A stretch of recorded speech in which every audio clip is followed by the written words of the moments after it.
Good evening, family. Great to see y'all again on this illustrious evening. Now, I know many of you've been glued to your televisions looking at this election. Let's move that out of our perspective right now. Whatever will happen, will happen. God only knows what will happen. But what I want to do tonight, I want to showcase four individuals. Four individuals that have different perspectives on the Houston lifestyle. Whether it's food, hair, nightlife, or comedy. I want to bring these guys here to you so that you can hear their perspectives, their own unique perspectives. And also, they're going to tell you about the different businesses that they have that you could possibly patronize. So, hang out with us. Stay tuned, because you're now here with World Views with Ken Mills on Boss Up Houston Network. And after this short commercial break, we'll bring on our first illustrious guest.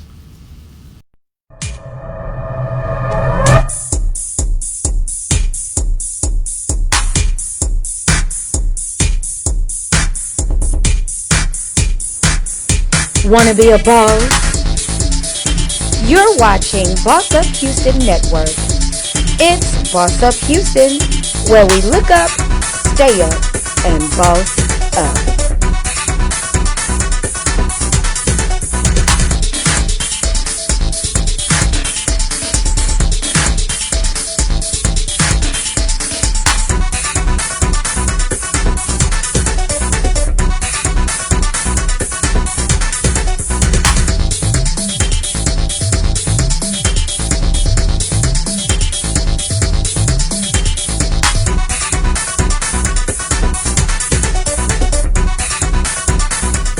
Welcome back, everybody. Welcome back. Now, this lovely young lady to my left, she's a magnate when it comes to food. Whether it's restaurant style or home cooking. I'm telling you, you guys are going to learn a lot here tonight. Bring it to you now, the Bougie Foodie. How are you today? I'm good. How are you? I'm great. Thank you for bringing me on the show and letting people know about me. I appreciate that. Most definitely. And I'm seeing your merch here. You got Team Foodie, huh? Team Foodie, because I am Team Foodie, but I am the Bougie Life Foodie. And, of course, you can find me on Instagram as the Bougie Life Foodie. All right. So, Bougie Foodie, I want to ask you a few questions here.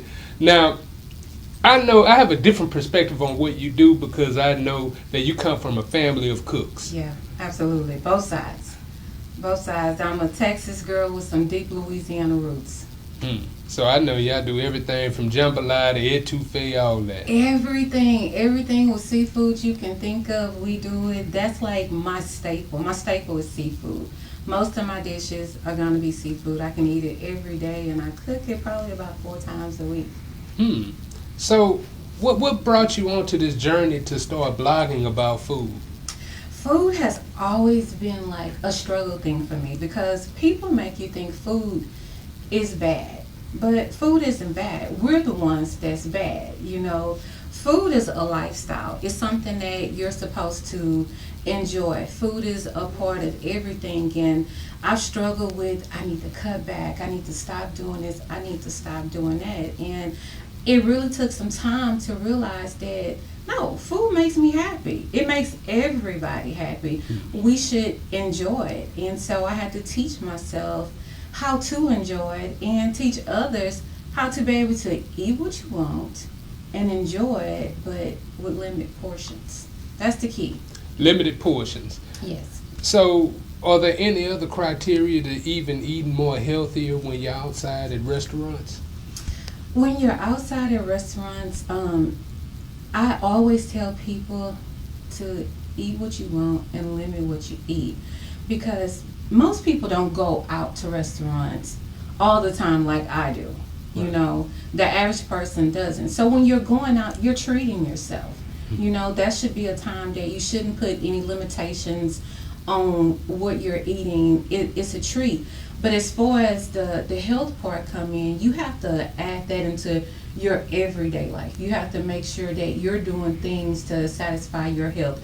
You're drinking water, you're including vegetables in your diet, you're taking vitamins, and you're being active. You know, that's the main thing. You know, we can eat as long as we're taking care of ourselves and being active. Now you can't go overboard with the sugar and the grease and the carbs, but don't hide it from yourself. You know, don't cut back on those things. It's there for our pleasure. Right. Unfortunately, everybody that knows me knows that I'm going through a health journey, and I think sugar, carbs, even certain alcohol is like the devil to me. So whenever I go out, I just tell them no butter, no oil, and then I select like some of the most elite places to eat at. Now, let me tell you. So one of the things I do when I'm cooking, I use olive oil. And you have avocado oil, you have grapeseed oil. There are so many different types of oil. My favorite is garlic. I actually take garlic and soak it in my olive oil to give it that flavor. So when you cook, you don't have to use grease to enjoy those things. You have the air fryer. You can still enjoy fried foods, the texture of it. You don't have to take that away from yourself, but there are other ways to go about and enjoy it. So I've been watching you on Instagram for a while, and I've noticed that you've taken some of the homemade favorites and made them your own special way, like beef stew. Oh yeah, I love my beef stew, and so with the beef stew is I infuse everything. Garlic is a staple. Everything I fix is gonna have fresh garlic in it.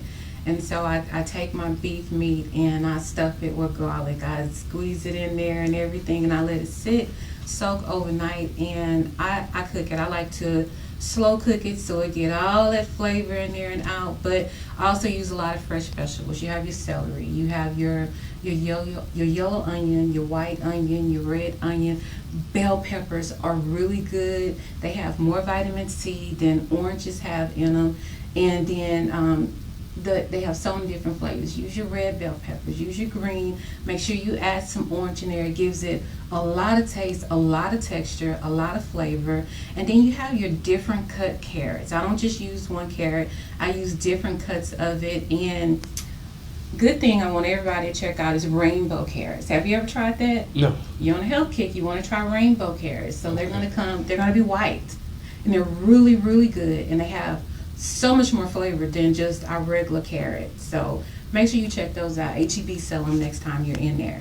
Okay. Yeah. Okay, that's our favorite stew, actually. It's mine too. It has everything. I love it. Yeah. So on the restaurant front, I noticed that you go to a lot of different trendy places, some black-owned establishments and others that are high-level luxury brands. So could you tell us some of your favorites? My favorite, I'm going to say, is Piggy's Bar. Piggy's is the best. If you haven't been to Piggy's, and it's one of those places that you'll ride right past and never really realize it's there, but they are so good. Look up Piggy's Bar and stop there. Another favorite of mine is H-Town Nutrition. They're on Yorktown. They sell everything there is for health benefits. They sell a lot of shakes, a lot of nutritionist drinks, and it's right down the street from the park. It's really good. It's right there in the gym of the Galleria area, but it's on a hidden street. So that's one of my favorite places. River Oaks Donuts. I found them, and they make the cutest shaped donuts, and they're actually really good, extremely fresh at all times. Black owned Caffeine Coffee on Alameda. It's a hidden gem right on Alameda.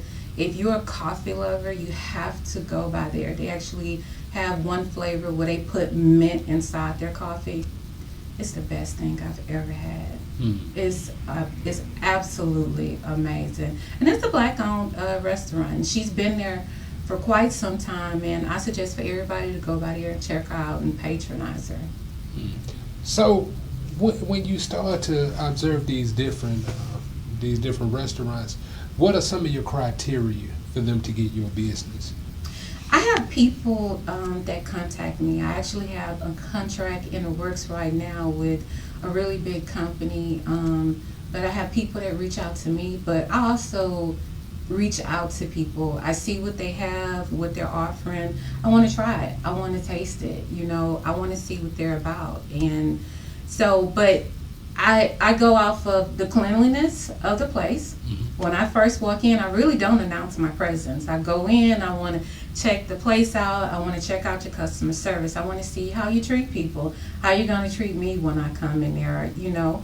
Because customer service is a big deal when you're going somewhere and patronizing them and spending your money. You want to be treated like you're spending your money, and we don't get that everywhere we go. So that's a big deal for me. And then presentation. You know, I like my food to look good when I see it. I want to look at it and be like, oh yeah, I'm about to eat this. And so, and then of course the quality of the food, the taste itself. Because food can look pretty, but that don't mean it's good. Exactly. And I've run into that a lot, especially, I would say before I went on this health journey, you know it, I was a soul food fiend. And I go to certain places, the plating would be nice, but it had no taste. No taste at all. And I think during my health journey, since I'm lacking some of those things, it's making me be a little bit more creative too. Like I look at certain things and I analyze what I want to eat, and then it's like a huge buildup. It's an event when I go somewhere. And I understand what you're saying, because I limit my portion sizes. I never finish a plate. Right. You know, and I always tell people, because some people get really excited about me eating their food, and I let them know up front, I want to taste everything because I want to enjoy it, but I never overindulge in it. I never finish my plate. But what I've learned with food, the taste, it comes in the seasoning and the vegetables. You know, when I first started cooking, I was a seasonal, put some black pepper on there, and I thought it was good. I love hot sauce. And I'm learning and understanding that your seasoning actually comes from the vegetables that we use. You know, you have to try your different onions, your different bell peppers. You know, they have so many different types of peppers. You know, your celeries. It's what you put in your food that makes the flavor. Okay. Now, it's been an honor and a privilege to interview you today. Okay. So, once again, tell the folks where they can find you. I am the Bougie Foodie. You can find me on Instagram at Bougie Foodie. That's my handle. You can also go to www.bougielifefoodie.com. Email me at bougielifefoodie@gmail.com. And if you want me to come out, check out your restaurant or your food and eating establishment, cookies, cakes, pies, hit me up. All right, you heard it here first. Check her out, the Bougie Foodie. So what we're going to do now, we're going to pivot to a quick commercial break. But when we return, we'll have our next illustrious guest. You're now rocking with World Views with Ken Mills on Boss Up Houston Network. I want to give you the opportunity to tell your truth. So let's start with what happened. This is Red Table Talk. Red Table Talk. Red Table Talk. This table carries no judgment. I suffered trauma at an early age. This table brings out your truth. I had to hit rock bottom. I had to lose everything. This table encourages you to share your story. I was just caught up in that pain. This table has room for everyone. For everyone. Red Table makes you emotional. When there's a lot of love there, there's always a path towards healing.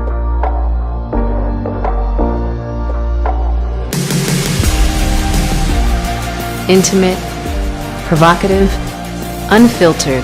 Join us. Take a seat at the table. Only on Facebook Watch. And we're back. Now, my next guest here, I mean, this is a very dynamic individual now, and illustrious as well. When I met him, I couldn't believe he could actually cut the way that he does. If you look at my show every week, if you look at my head, it's on display. Now introducing Roman with St. Roman Barber Lounge. How are you today, Roman? What's going on, man? I'm doing well. What's going on? So, like I said, you my own personal barber. Now, I want you to tell my audience how you became the barber that you are now. The the barber that I became now.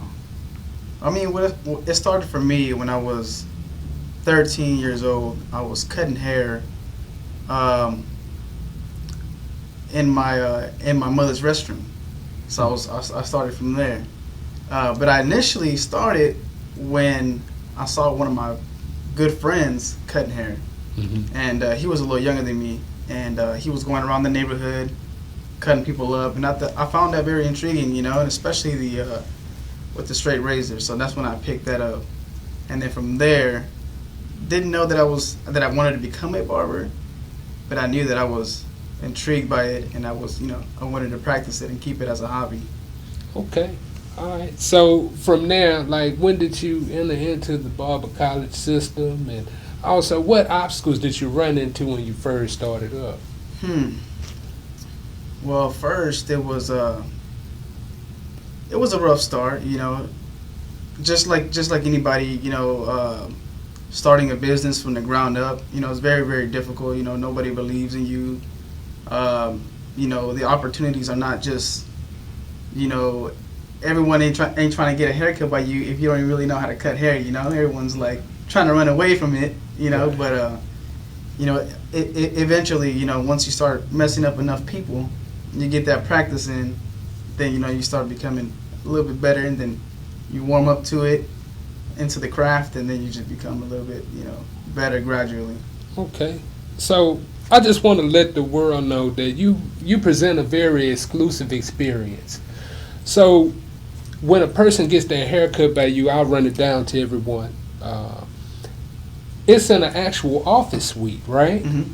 And also, you'll never see another person in the shop because you only run appointment only. Appointments only, yeah. All right. So what made you come to that business model? So I was working at a barber shop, and I had a barber buddy who eventually just he went out and did his own thing, and we all kept in contact, you know, because we are, you know, as barbers, when you're in a barber shop, you guys tend to stay, you know, pretty connected. So you know, he told us about his new venture. He said, "Hey man, I took off from the shop and I went ahead and did my own thing. I'm renting out a suite and basically giving myself a raise, you know, instead of paying that booth rent at a shop. But it takes time to get to that level, you know, because, you know, you have to build that clientele. So once you build that clientele, you can actually afford to, you know, make your own environment. So he brought up that idea, and I thought it was a very great idea. So once I got to that level where I'm like comfortable where I can, you know, afford that, then I went ahead and headed that direction. I said, you know what, I'm going to make something more exclusive, something different. You know, when you, just right when you come into the shop, you know, have a little waiting area. I do offer free drinks, free, you know, cocktails, free, you know, soft drinks, water, whatever. You know, meanwhile you wait, but you really don't wait at all because, you know, you're by appointment. So, but you enjoy that while you're getting a cut. Right. So, what is your specialty? What are some of the things that you offer that other barbers do not? I think I don't know. For me, I feel like it's more personal. You know, it's very private. You know, so it's everyone who comes in there, man, they vent out to me. They know anything that we talk about stays there, you know, and they know that they feel that security, they feel that comfort when I'm cutting them up, you know. I feel like I've been through a lot of things in my lifetime where I can share a lot of stories, advice to my clients, you know, and they respect that from me, and you know, I respect them for opening up and engage, you know, and you know, we engage and we just connect, you know, and I feel like that's very different from any other ordinary barber shop, because, you know, a lot of people don't like to talk about their personal life or what's going on in their life in front of other, you know, 10 other barbers, you know, they just feel awkward about it. So I feel like that's very different. Right. So I know you have an exclusive clientele. So if you would want to share with the audience on some of the folks that you cut. I mean, it's not very many, but I did get the opportunity to cut up one of the Astros players, Josh James. He had came to the shop. It was super random. He just hit me up on a Sunday, and I was off that Sunday. But he had DM'd me on IG, and I was like, "Who is this guy?" I didn't know who it was, and checked him out. And I'm like, "Oh, that's crazy." He plays for the Astros, so chopped him up. Real cool guy. Also, who else? A few wrestlers from what's that? It's what's his name? Booker T. Yeah. Booker T has this wrestling deal, and I chopped up a few of those guys out there too. They also visited me at the barber shop. So that's just a few right there. Okay. So, with that being said, I know that you have a repertoire, right? So, let's just say a man can come in and be fully groomed when he steps into your chair.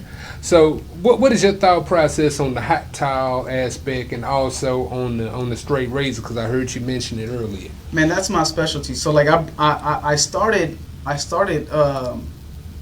what I started with the straight razor. So that's my specialty right there. So I feel like it's a much more comfortable shave once I put that hot towel on you, and then I shave. I go with the grain against the grain. It's just a way much more comfortable feel. And if you haven't got one done, you got to get one done with the hot towel for sure. So, also, what I will say about the experience that you provide, with the level of quality, is at a decent price point. But the price is at a decent price point. It's not above and beyond. So, kind of give us a insight into how you came to that point where you can make it profitable, but yet affordable. That's a very good question. So initially, I started. Obviously, we all start from the bottom. But once I got to getting my own suite, I said, you know what? I'm bringing a whole different environment. Setting, the whole setting is very, very different. And so I came up with a certain price, which was $40 for a cut.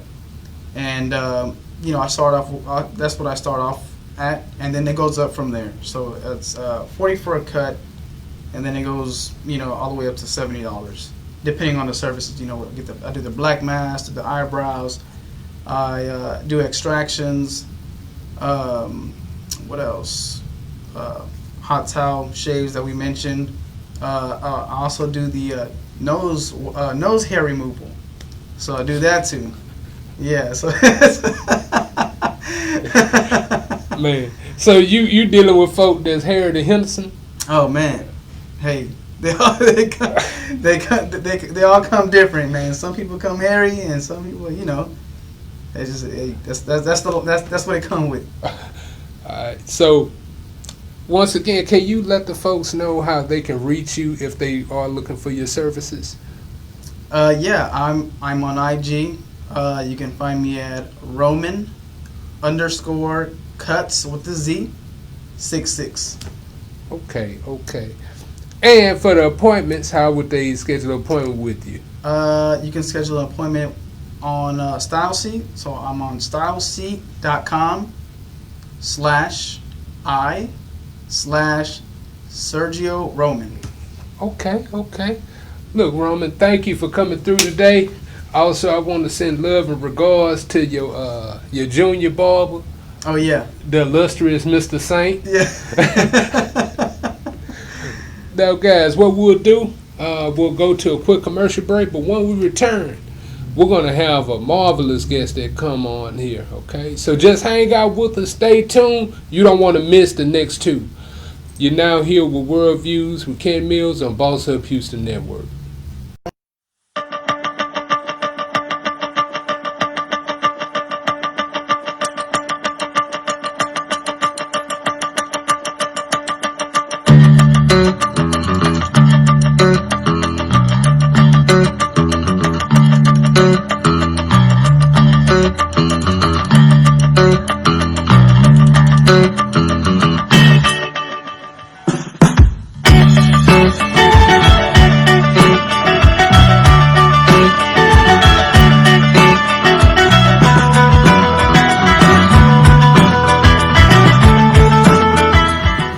right, welcome back. Now, the next gentleman that I have here in the seat is a tenured entrepreneur, part of the family, and also he's an illustrious guest and owner of the 725 Lounge and Bar on Southwest Houston.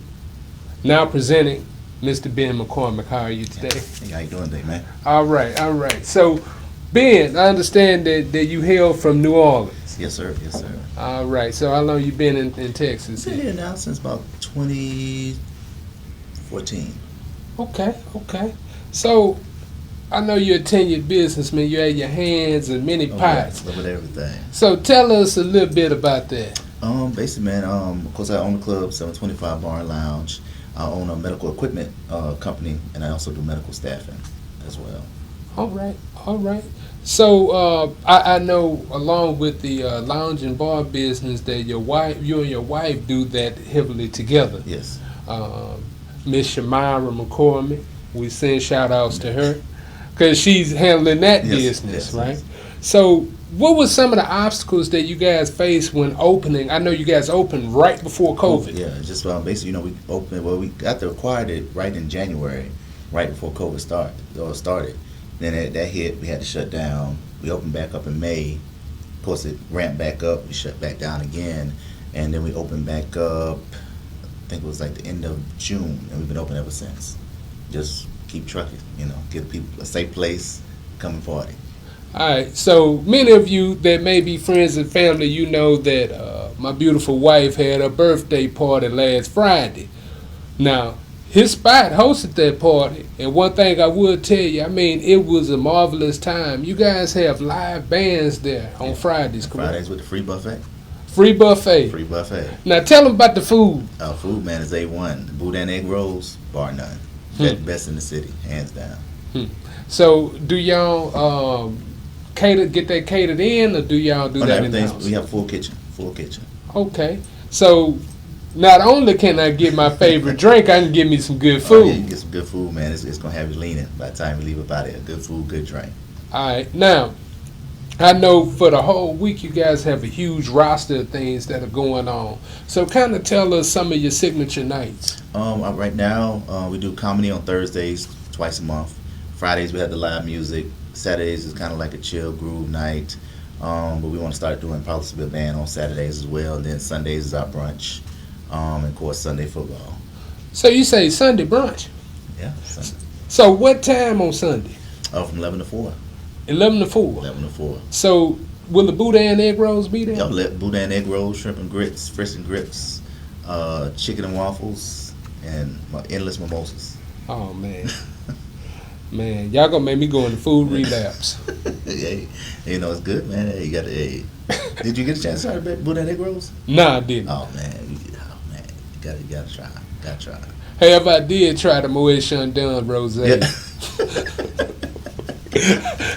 that was a definitely good time. Oh yeah. So one thing that I've noticed at the lounge is that you guys kind of cater towards a more grown and sexy audience.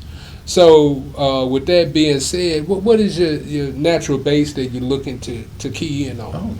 Most of the 30 up in the crowd. People, go to work, looking to, get off, come have a good time, relax in a chill atmosphere.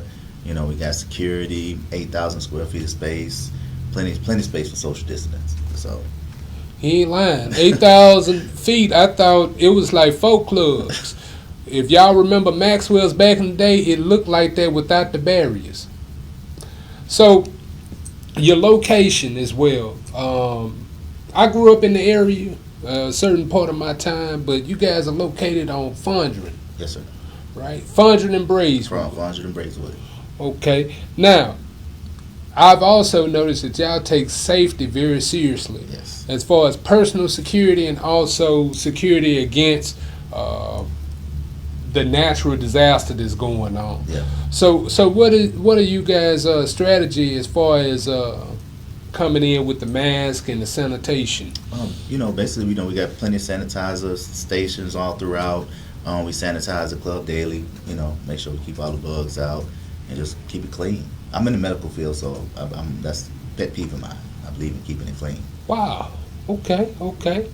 That's why I feel so safe. So I'll ask you this: when you spoke about the comedy 2 times a month, can you give us a bit of an overview? What happened October the 22nd For the other Thursday? that Thursday was Brady Bob night. He came in and did a show. It was a good show. Okay. Now, who y'all have coming up?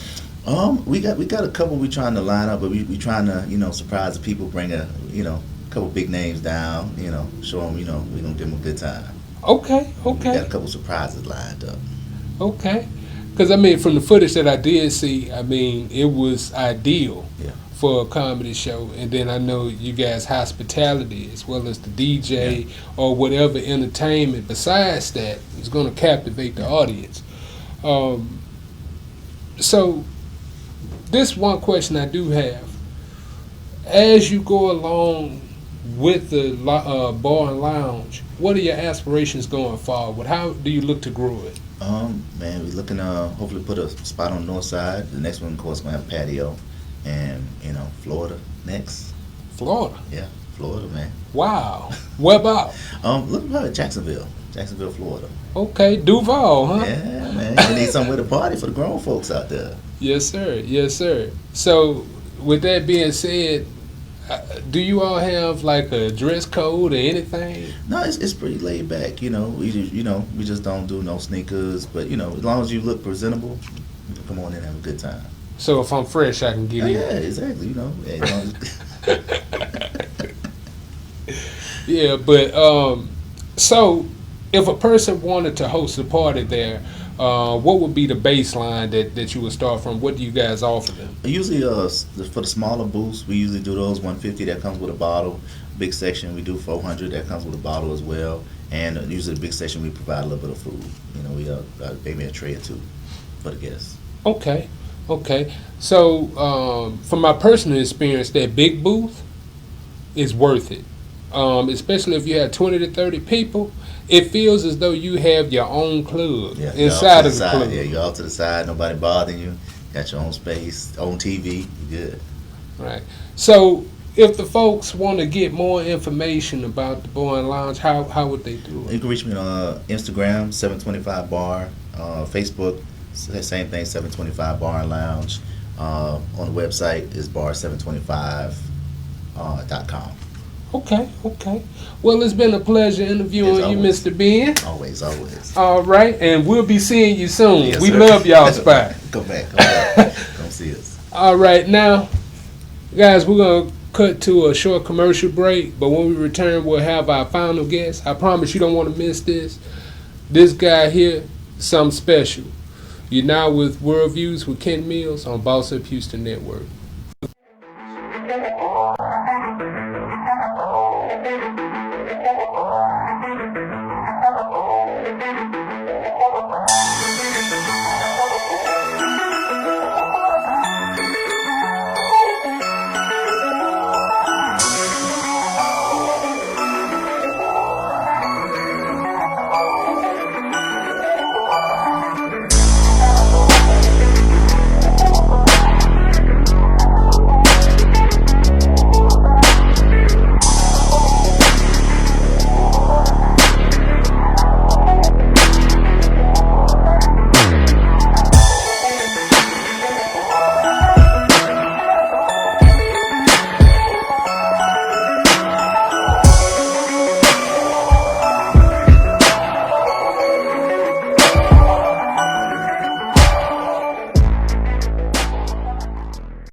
Did you know Geico is now offering an extra 15% credit on car and motorcycle policies? Okay. That's 15% on top of what Geico could already save you. So what are you waiting for? DJ Khaled to be your motivational coach?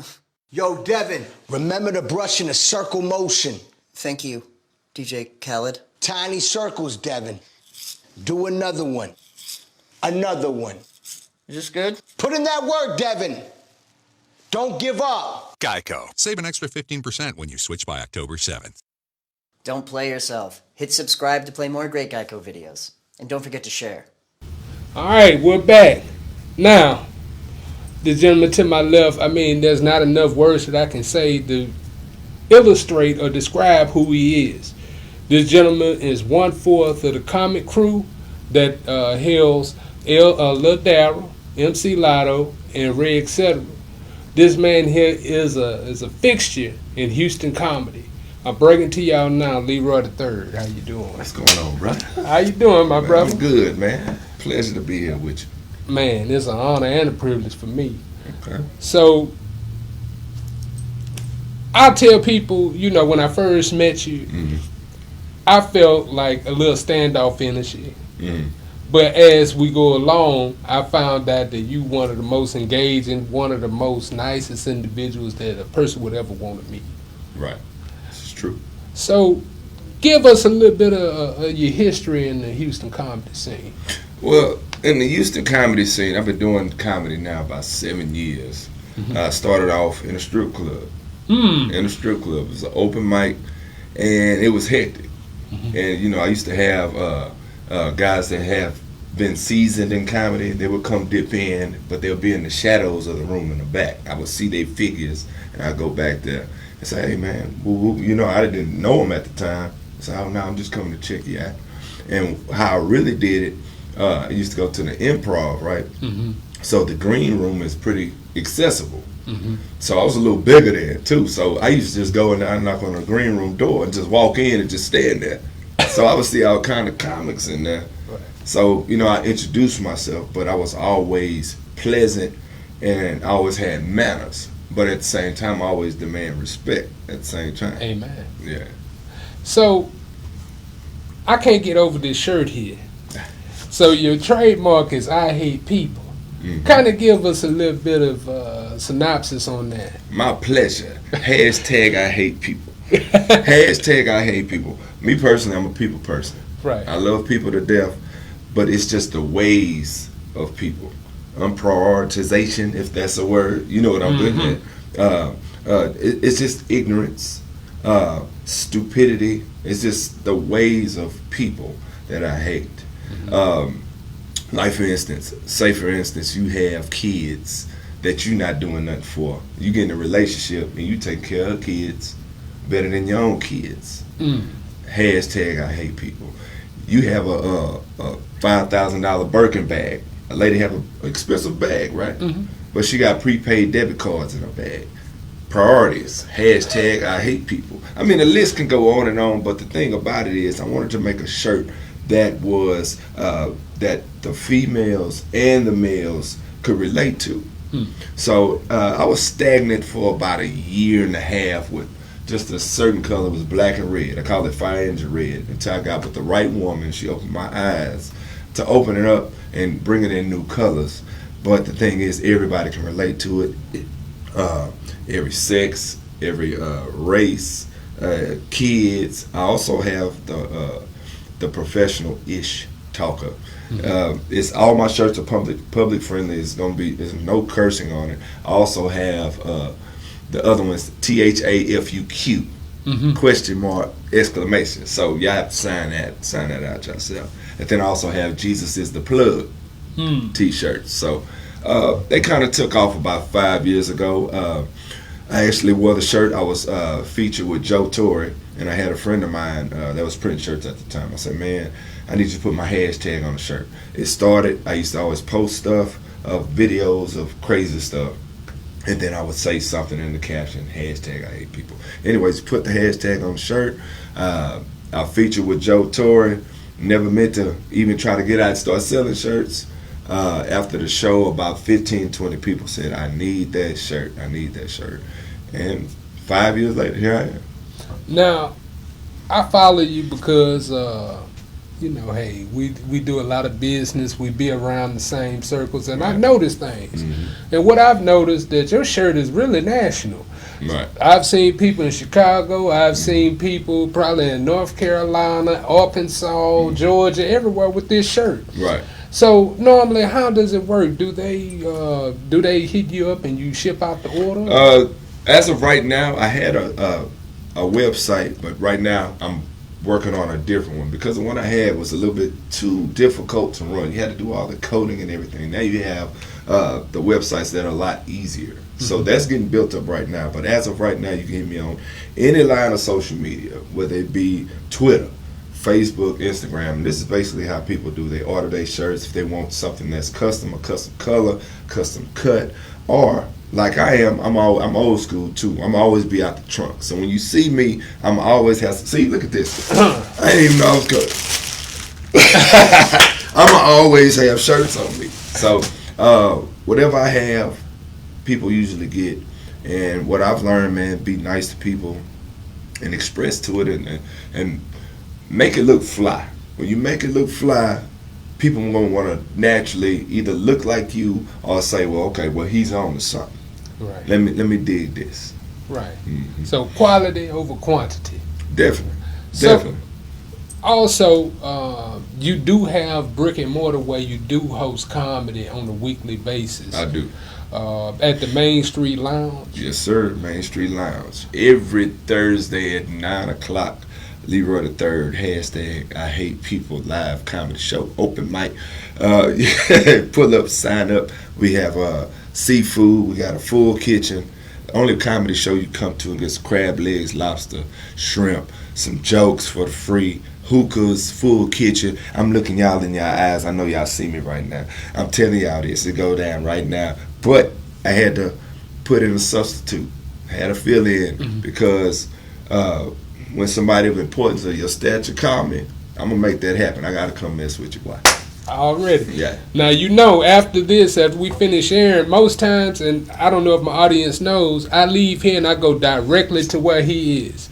I might finish airing at 10 o'clock, and I get there by 10:45, 10:30. Yeah. And it's always a hospitable experience. Shout out to Horace Manley, LeJay's Catering. That's the guy who got he got the turkey neck, yeah, the crab legs, the sausage, the cone, whatever you need. Whole lobsters. Yeah. And he be out there and he very professional.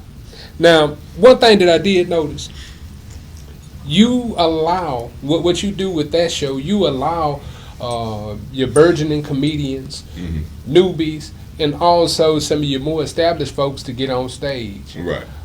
So what is your, I would say, what is your criteria in staging on getting those folks on the stage? What's your selection process? Well, my selection is, I usually put down 1 through 8. Get there in time to be one of those 8. I give people 5 to 7 if you're killing. 5 to 7 minutes if you're killing it.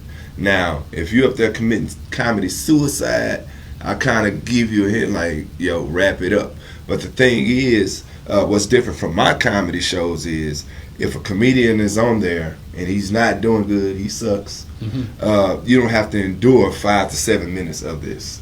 I let the audience participate. So I call my show the Heckler's Edition. So the comic come on there, you got to give him at least 2 minutes to do his thing. And if not, if he's killing himself up there, the audience can definitely chime in by booing. They will boo, get off the stage. But the thing about it, the people in the audience, you got to understand, these are professional comedians or comics, so they can lash back. So we see this back and forth a lot of times. And sometimes he shut the audience member up, and sometimes he get off, and my DJ going to throw that music on. So all you got to do is show up. That's the criteria. So, Leroy, I'm going to point back to, it's almost an anniversary for something very significant and monumental. I was on stage once, and somebody tried me, and it was last year around this time. Please give them insight on what took place. Was that at the Duck Off? Yes, it was at the Duck Off. Wait a minute, was that the Rank Off? No, it was at the Duck Off, where the bar, the guy worked behind the bar. He tried Oh, yeah. Well, I had been drinking that night, so let me see if I can try to remember some of this. I don't know. To me, it was like a level of flying this back and forth. I really don't know. I was tipsy, but nobody was backing down. But I really can't really remember, man. What did happen? Well, I went Amsterdam. Oh, okay. Yeah. I went crazy. That wasn't the first time you went crazy at the Duck Off. You remember the white boy? They say, now y'all just gonna boo me or not listen to me, but tell that dude. I say, But I just wanted to allude to that because it's always a great time. Right. But just on that anniversary, what I would say is the person that was heckling is a great friend of mine now. But at that time, I didn't even know who the heckler was. So I was talking to an imaginary person. Shout out to DJ. And the thing is, let me say this. The thing about it, why I make my show the Heckler's Edition is because it weeds out just the people that come up there just to do anything. To BS is what you call it. So basically, you know, if you get on my stage, you got to come with it. Or it's a big chance that you're going to go home with your head hanging low. You know, the last thing you want to do is get booed off the stage. I don't know, because it'll do something to me. You know what I'm saying? And then what I also want the comics to know is you got to listen to your subconscious. If you know you dying, listen to that voice. You say, hey, man, wrap it up, get off the stage. The lady with the weave is patting it. She's tired and ready to go. You got to stop trying to commit comedy suicide on stage. But I just force them to come with it. That's what that is. But I'll give you my opinion and synopsis on this.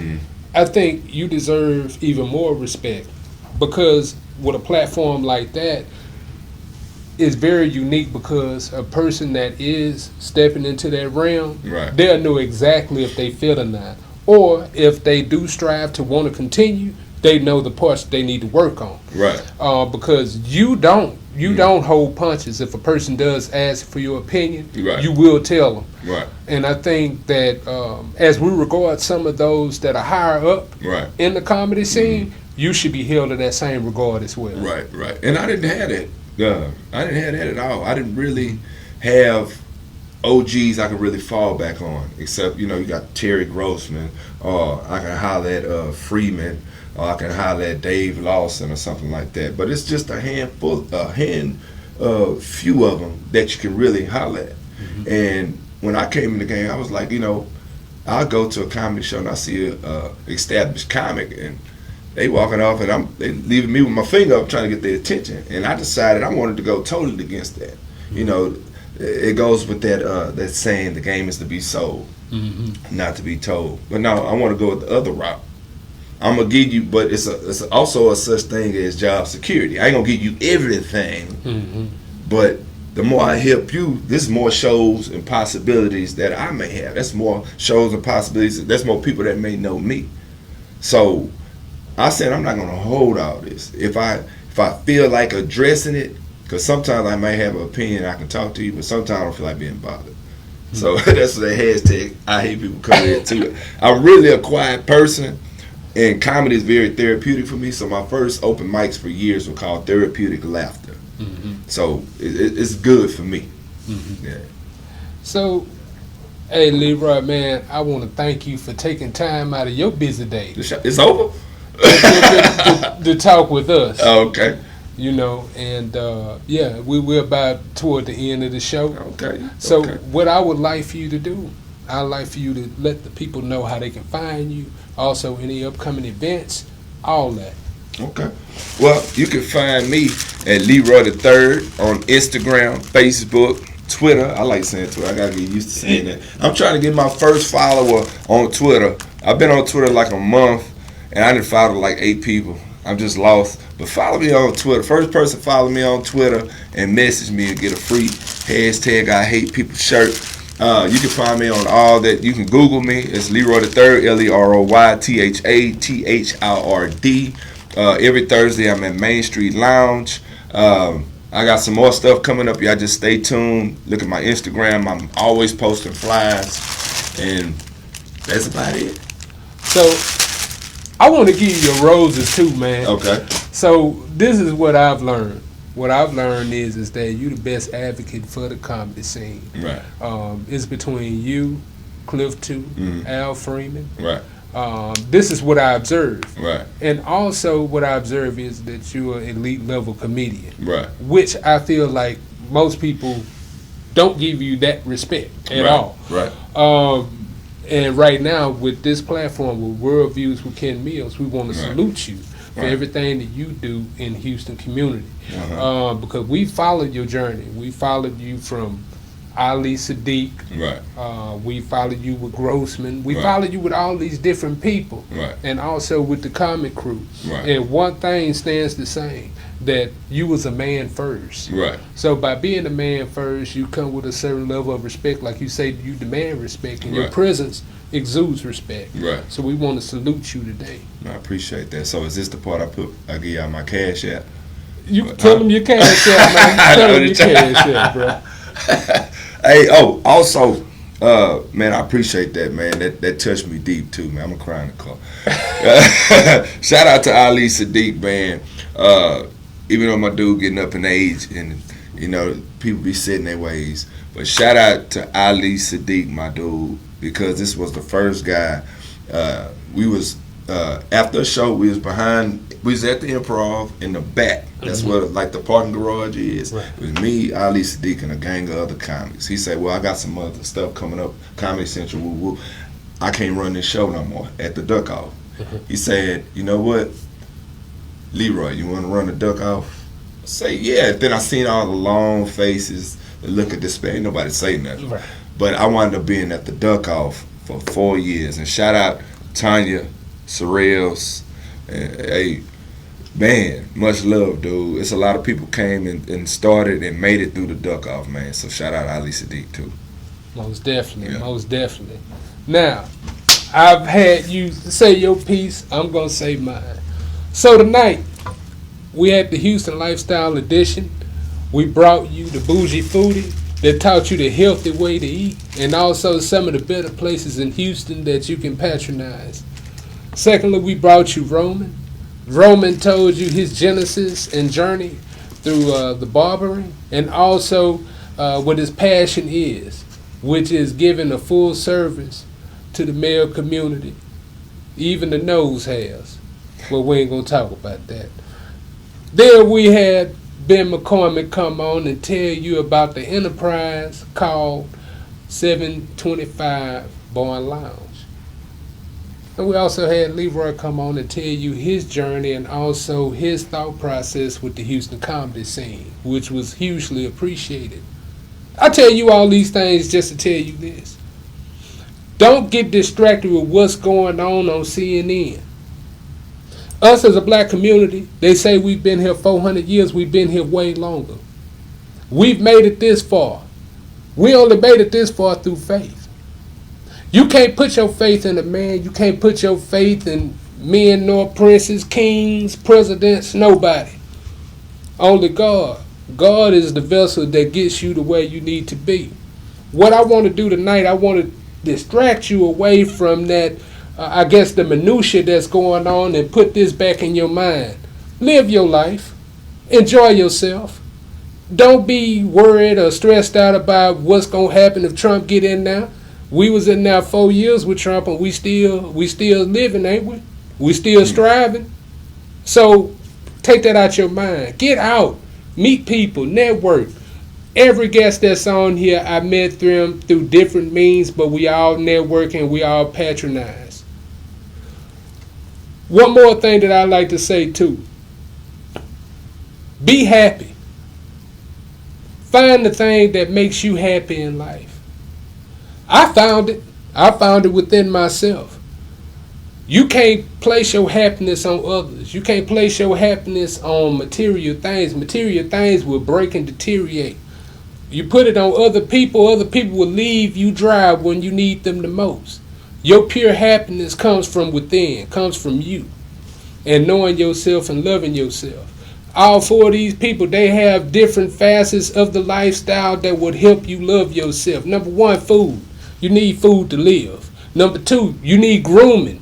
If you walking out here and you looking like Sasquatch, that's a problem. Number three, you can't sit in the house all day. You got to go out, mix and mingle. Yeah, it's COVID, but like he said, it's sanitized and clean for everybody. Then comedy. Don't you need to laugh? We got the right person here for you. So I leave y'all with this. Open your minds, open your hearts, and be safe out there. Our next episode going to be a very special one. I have a special guest. I'm not going to release that until Wednesday. Y'all need to stay tuned, and I promise you on Thursday it's going to blow your mind. Signing off, Ken Mills here with World Views on Boss Up Houston Network.